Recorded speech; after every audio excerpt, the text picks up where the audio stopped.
Biden ने अपना वादा निभा दिया है। ज़ेलेंस्की को कह दिया है कि यू में प्रोसीड, और ज़ेलेंस्की को भी बस इसी बात का इंतजार था। वो इंतजार पूरा हो चुका है। बताते हैं आपको पूरा माजरा और रूस यूक्रेन युद्ध में कैसे हो गया है खेल।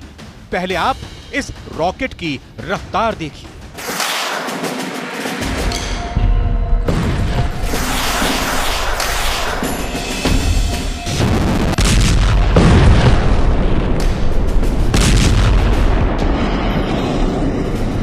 इस रॉकेट की आग देखिए, इस रॉकेट की रेंज तो जरूर देखिए, क्योंकि इसी रॉकेट की रेंज ने दुनिया को डरा दिया है।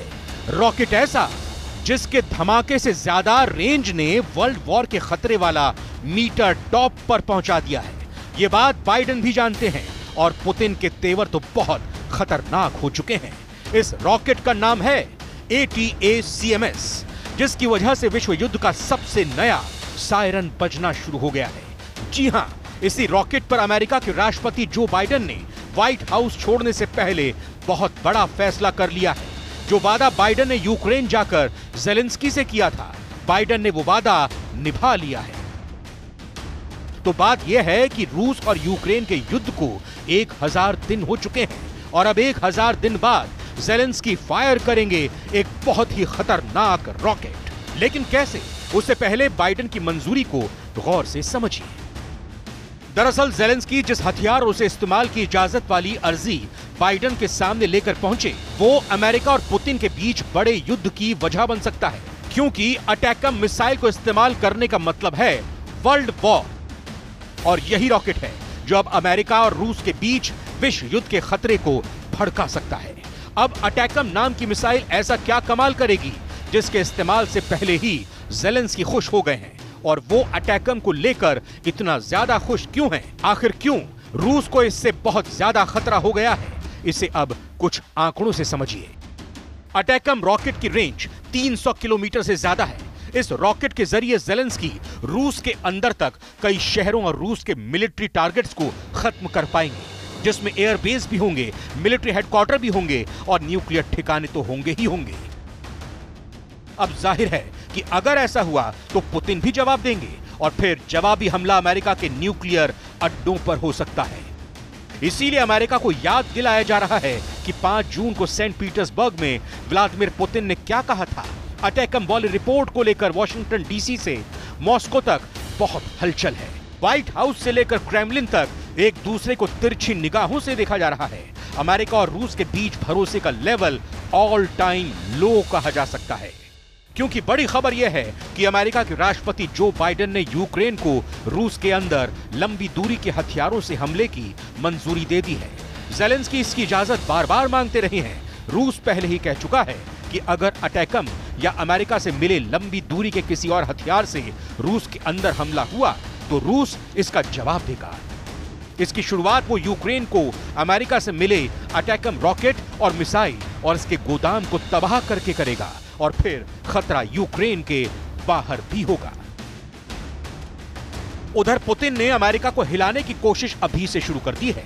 F-16 को लेकर तो पुतिन पहले ही धमकी दे चुके हैं, और यही वजह रही कि अमेरिका का F-16 युद्ध में उतरने के साथ ही फेल हो गया। लेकिन अब अटैकम जैसे लॉन्ग रेंज वाले हथियार का इस्तेमाल हुआ तो क्या होगा? इसे ऐसे समझिए कि अगर इस रॉकेट से रूस के अंदर तबाही मचाई गई तो बाइडेन बहुत ज्यादा पछताएंगे। ये पुतिन का बाइडेन और पूरे नेटो को बहुत ही खतरनाक और युद्ध का दायरा बड़ा करने वाला मैसेज है। इसकी टाइमिंग समझने की जरूरत है।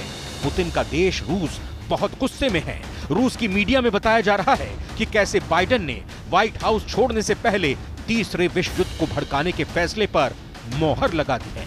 हालात ये बन रहे हैं कि नेटो और रूस की अब सीधी टक्कर पक्की हो चुकी है और इसका लाइसेंस अमेरिका दे रहा है, और यही नजरिया अब पूरे रूस में फैल चुका है। दूसरी तरफ कीव पर लगातार हमले हो रहे हैं। खार्किव पर कब्जा करने के लिए पुतिन तैयार बैठे हैं।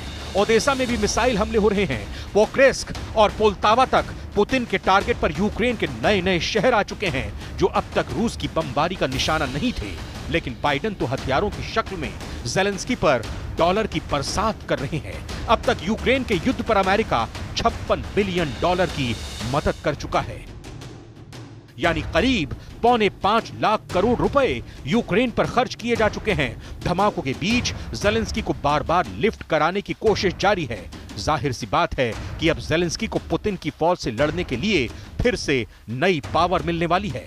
अटैकम वाकई ऐसी लॉन्ग रेंज वाली फायर पावर है जो अगर टारगेट पर लगी तो पुतिन अमेरिका और नेटो को मिट्टी में मिला देंगे। इसकी वार्निंग पुतिन दे ही चुके हैं। फिलहाल पुतिन सब कुछ सामान्य दिखाना चाहते हैं। पुतिन जानते हैं कि यूक्रेन का युद्ध लड़ना अब अमेरिका के बस की बात नहीं रही। मुमकिन यह भी है कि बाइडेन जाते जाते ट्रंप के लिए बहुत बड़ी मुश्किल खड़ी करना चाहते हो, क्योंकि ट्रंप तो पहले ही कह चुके हैं कि शपथ लेने के साथ ही यूक्रेन का युद्ध उनके एजेंडे पर रहेगा। यानी आउटगोइंग प्रेसिडेंट बाइडेन अब युद्ध में गेम चेंजर बनने की जगह गेम ब्रेकर बनना चाहते हैं। लेकिन इसकी वजह से वो पूरी दुनिया को विश्व युद्ध के कुएं में धकेलने की गलती कर रहे हैं।